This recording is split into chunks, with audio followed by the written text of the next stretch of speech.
Welcome to Candid Catholic Convos, a program brought to you by the Catholic Diocese of Harrisburg.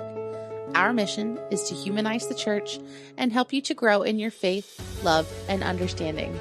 I'm your host, Rachel Trochet, a cradle Catholic who's only human and struggled with faith on more than one occasion. Each week, you'll hear engaging, down-to-earth interviews and actionable strategies you can implement into your life with ease to help you grow closer to God. If you're ready to open your heart and step fully into the person God created you to be, then you're in the right place. Let's get started.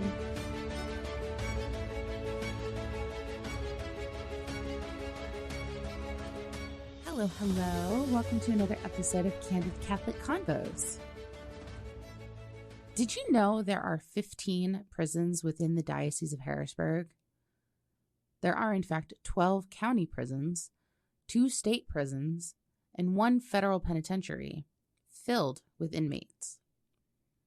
I've driven by the one in Camp Hill a few times growing up, but otherwise never thought much about those behind the barbed wire. I never had any connection with any of them, other than I knew growing up that I didn't ever want to be them. They deserved to be there, cut off from the world and forgotten because of their crimes. Years later, my husband and I were going through old photo albums, reminiscing about experiences that exist now only in faded photographs and our memories. In one, he and his cousins are standing in front of a tropical backdrop taped to a wall with a man in a jumpsuit, all of them wearing uncomfortable smiles. And I recognized the cousins, but not the man in the jumpsuit. "That's my uncle," he said. "We'd visit him in prison during the holidays, and they'd make us take these photos so you could pretend you weren't in prison." He told me about his uncle, who stole to feed his drug addiction, and who was incarcerated several times for it.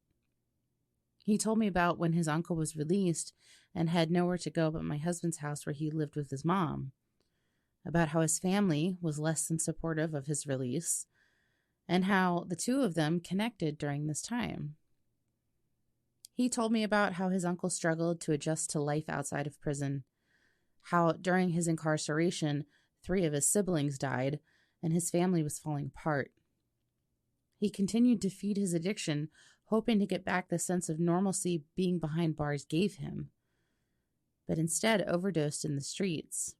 And this photo was one of the last ones my husband had of him. See, to me, the inmates in prison were just that. Inmates.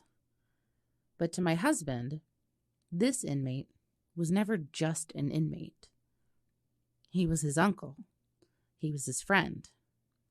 He was a person with a family. Did these inmates make poor decisions and, in many cases, cause great harm? Absolutely. Are they still loved beyond imagining by God? Also, absolutely.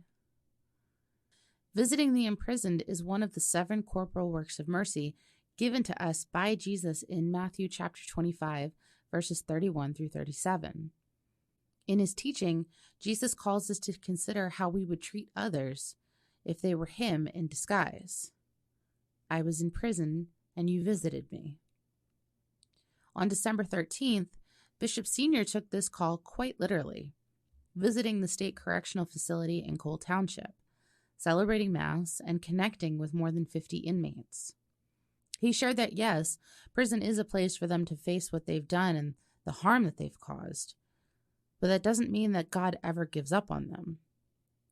Jesus suffered and died for all of us, and that includes some people we may find it hard to believe he would ever do that for.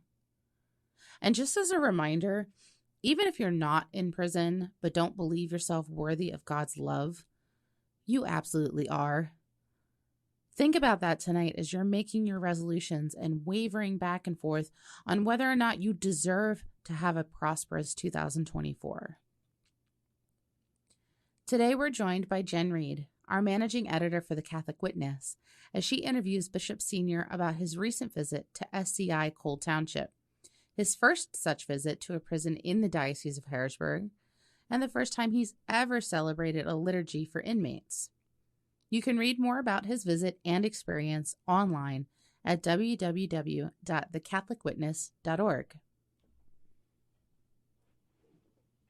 So, Bishop Senior, you celebrated Mass on December 13th for the inmates at SCI Cole Township.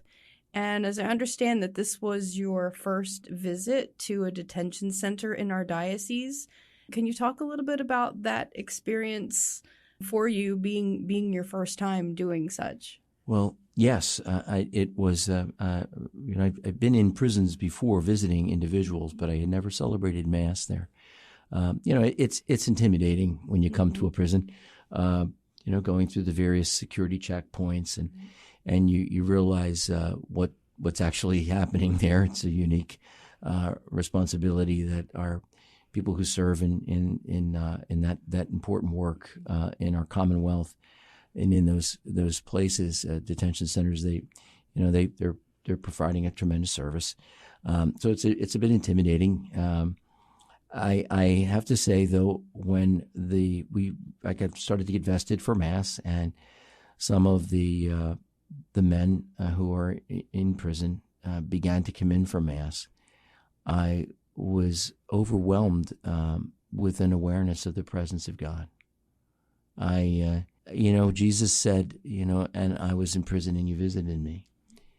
And, we can think about our defensiveness and, I realized all of a sudden in a very powerful way, our common humanity. Each one of these men, is loved beyond imagining by God. Made some very, very serious decisions, very poor choices, and in many cases caused great harm. But there was suddenly an awareness of that common humanity. It's sort of there before the grace of God go any of us in one sense. Yes, they do have to. There isn't a place for the importance of facing what they've done and the harm that they've done. But that doesn't mean that God ever gives up on us. And I was really overwhelmed by that. It was touched very emotionally. I don't know how else to put it other than the fact that I experienced the presence of God. You could see Jesus in them in a way that I wasn't expecting. The Mass, it was the Feast of St. Lucy, which of course there's always in the Nordic countries or the Northern Hemisphere, Lucy is celebrated as a feast of lights because it's all dark. The further north you go right now, this time of the year, it's very dark. It's only a couple hours of daylight. So Lucy, because of her name, from the Latin lucis, lux lucis, is that celebration. So it's very much in a Christmas-like theme. So we celebrated Lucy, and I thought about that light, the image of the light coming into the world, and the light of Jesus being present in there. It's not, yes, we make that present with God's Word and with the celebration of the Eucharist, but I know that the light is there, that Jesus in His mercy is with them. So one of the things that impressed me as well was they had great music. The men who were there in prison put together something very talented. I mean, there were guitars and the singers were excellent and percussion and keyboard, and it was really something. I mean, it was really very, very good, and that was uplifting. It was really inspiring, and they had some of their own arrangements to some of the familiar Advent hymns, and that was great. So they're very all ages, young men, and you say, how'd you go off the rails? What really happened? You don't have the time to get all their stories, of course, but I had a great sense of it. They really appreciated the attention, and they often feel, and understandably so, alienated or alone. Many of them don't have contact with family. And again, good reason. You can understand how this can happen. But they feel very isolated at times and forgotten.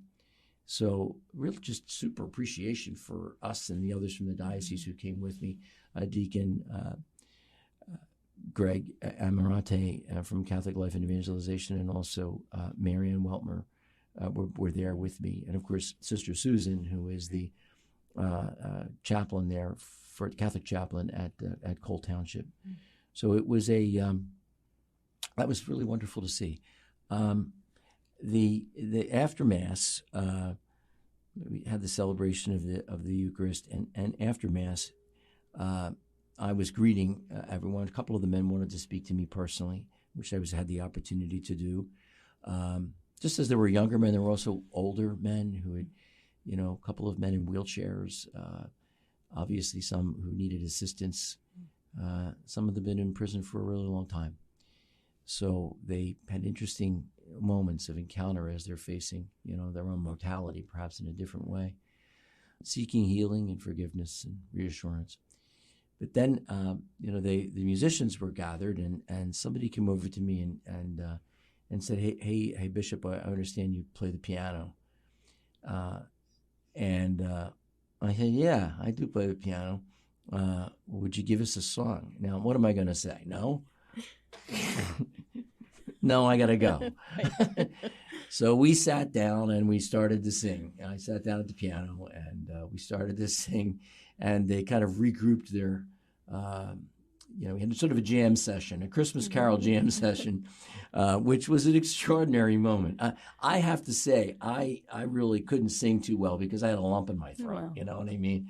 I realized as you start singing this, oh my goodness, not only is this the first time I've ever celebrated Mass, I guarantee it's the first time I ever played the piano in a prison. So it was a very, very touching moment, and lots of emotion. So again, that's the way God touches us. And I came away from it feeling very humbled by the experience, but also a sense of our common humanity, and that God's grace is there, moving, working powerfully. I mean, there were probably about 50 men there at the Mass. There are 2,000 inmates at the detention center in Cole Township. So pray for them, and I pray for their families. And I pray for those who, in a very special way, were harmed.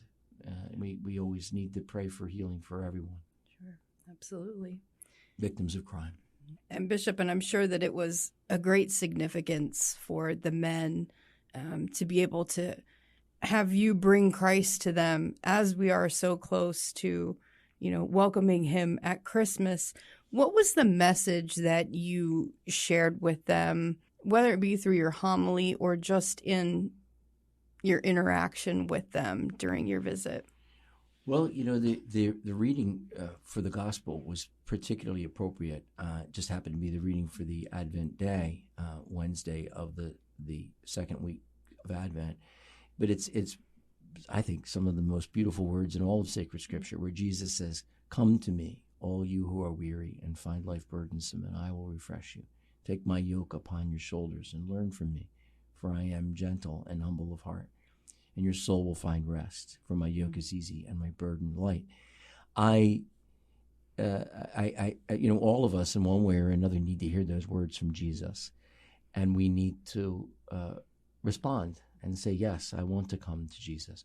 It took on a particular poignancy with this group, the burdens, of dealing with the consequences of their own choices and serious errors in their life and bad choices, but also that sense of turning to the Lord in the midst of that loss and the grieving that happens, and finding in Jesus rest in the embrace of his love. That we're not created for sadness or isolation. We're created for the kingdom of God, the vision of the kingdom, and God's everlasting life and love. And so that's what we continue to hope for. So at Christmas, we're conscious of the nearness of God. And again, the light that comes into the world and banishes the darkness. So I encourage the men to think about, where the darkness is touching their heart as Christmas approaches, and to bring that to the light of Jesus, to recognize that Jesus desires to fill our darkness with his light and with his presence, his mercy, and to enable us then to be light and to transform the world, whether that is the very closed experience of a detention center or out in the world for all of us. It's the same, to allow the Lord to banish the darkness in our hearts. He says, come to me. And so we are there every time we go to Mass, but he's eager to say, come to me anytime. You mentioned earlier, turning to Matthew's Gospel in chapter 25, when Jesus speaks on the judgment of the nations, and he calls us directly to see him in those who are in prison, to visit them, to minister them, remember them, pray for them. Can you speak to that in terms of we as Catholic Christians, being called to that, even though it might be difficult because they may be the last people that we're thinking of. They may be the last people that we want to think of because maybe of some of the hurts and crimes that they have committed. Yeah. But it's still something that Christ himself calls us to do.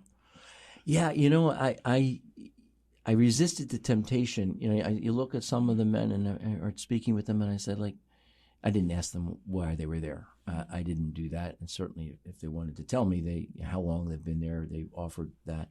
I didn't ask. I didn't want to pry.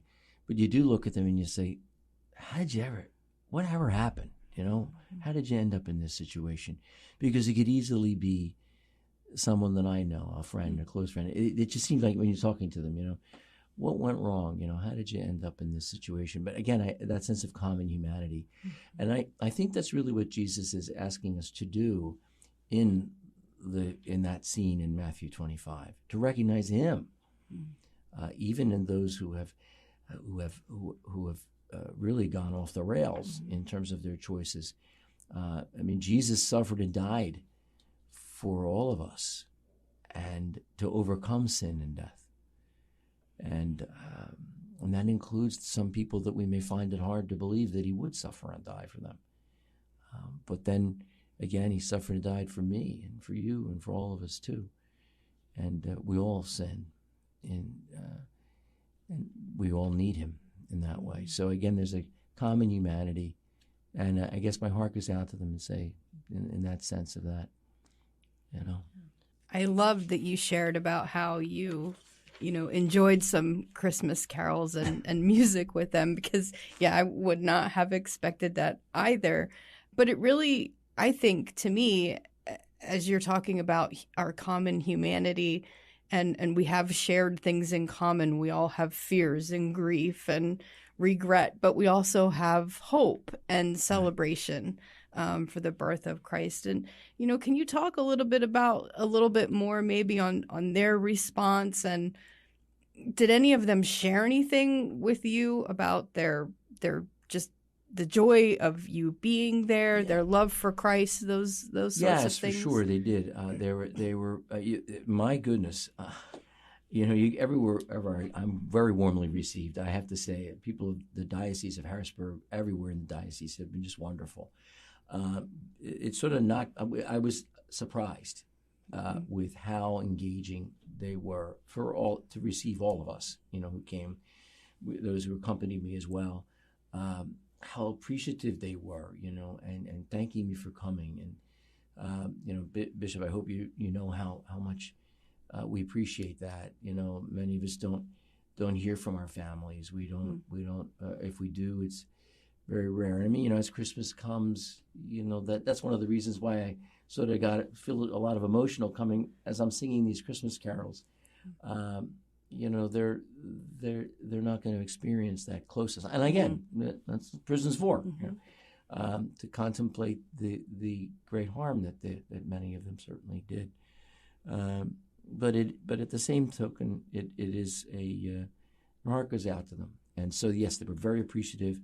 A number of them signed a card thanking me for coming, and one of them had designed the card, and it was a wreath that with barbed wire in the wreath of the holly, which was I thought very significant. Yeah, they're reminded every day why they're there. There's no doubt about that.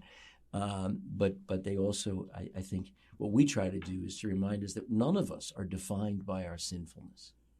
None of us are defined by our bad choices. We're defined by our relationship with God. We are, no matter what, always sons and daughters of God. And God is always seeking to repair that relationship and to heal even what we have done, because that's what Jesus suffered and died for. So I really had that sense of that. And it caught me off guard, as I said. I was surprised at the level of emotion and that I could only describe as a realization of the present, powerful realization, experience of the presence of God. And which always catches me. I tend to be emotional, and a little bit just below the surface. But that certainly happened. Playing the piano and singing carols was a complete surprise. But as I said, in that situation, there was no way I was going to say no. Right. And it wasn't. It was very joyful and consoling, but difficult to do because you were kind of choking back emotion as you're singing those hymns. And they started, asking for making requests of hymns too, and carols or, Christmas songs. One of the men, an older gentleman who's in a wheelchair, actually, I said, "What's your favorite Christmas carol?" And he said, "Do you know I'll have a blue Christmas without you?" So we sang that, but I said, "That's it. I'm not going to do, So there's a lot of Christmas carols that under the best of circumstances can be, bring a tear to your eye. Absolutely. So that we're not going to sing "I'll Be Home for Christmas" or something like that. Right. But it was we really focused on the Christmas carols, and they were speaking about that, and it was really neat. Yeah. You also mentioned, and you spoke to their prayerfulness and attentiveness during Mass, even as they were preparing. Yeah. I would imagine that's, in part also a testament to the prison ministry itself and, the folks who are there, guiding the men in Bible study, prayer services, meetings, just discussions. In that vein, is there a message that you would like to leave people with as far as, prison ministry and how any one of us might be able to get involved, whether that's directly or even through, prayerful support, because it's touching hearts. I mean, you saw it firsthand, during your visit and during the celebration of Mass. So it's obviously an important ministry of the church that's working, and you're seeing that in the men that you visited. Yes, I think we do need to pray, just as we do pray for the homeless and for the poor, materially poor, pray for the sick, which we certainly do, but to pray for those who are incarcerated, and pray for their families. So that's number one. I mean, it's kind of the works of visit the imprisoned is one of the corporal works of mercy, and it comes right from Matthew 25. So there's that, and I also think too that one of the things I'm emboldened with and reminded of is if we, and be able to say to people, if you do know someone who's incarcerated, months and months can probably go by. You don't really want to think about the situation, especially if someone's close to you, and yet. It can make a huge difference. Drop a note. Just to let let that person know that you're thinking of them. And there's certainly no better time to do that than Christmas.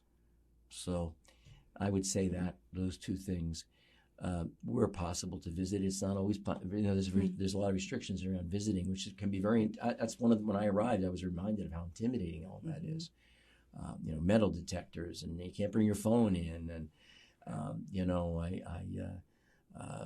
couldn't wear cufflinks, all those kinds of things. And they searched my bag, and it's serious. It's a prison. This is not a summer camp. Right. This is so. But for those who live in that environment all the time, a common touch of humanity and an outreach, I think, is really, really wonderful. And pray for people who work there as well. I saw so many. There's the people who carry on that responsibility on behalf of all of the citizens of the Commonwealth in a state prison. not easy work. I mean, so it's a difficult circumstances, obviously, for them every day. And so pray for them as well. Thank you for sharing your thoughts and reflections on. Is there anything else that you wanted to say about really the experience? feel morally bound to continue that contact and outreach to members. I told them, actually, I began the Mass by saying this, I've been getting around the Diocese of Harrisburg since I came in June, meeting, the people in parishes and in schools and in other institutions. And you're part of my flock. You're part of the sheep in the Diocese of Harrisburg. To you, no matter where you come from, you're here now. And as a bishop, I have a responsibility to reach out to them. So I feel now that came clear to me. And the Lord said, I'm going to be there, so you better be there too. So I need to, not only there at the facility in Cole Township, but we have several other prisons, and I'm going to be trying to get around to all of them in the course of a year. And I think that those visits are going to be really important. Thank you for sharing with us today. It's a pleasure. Yes, thank you.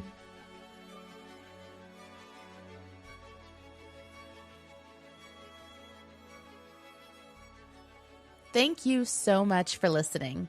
Our goal at the Diocese of Harrisburg is to walk with you on your faith journey. So if this episode resonated with you in any way, the easiest way to show your appreciation is by sharing this program with your network or by leaving a review on your listening platform.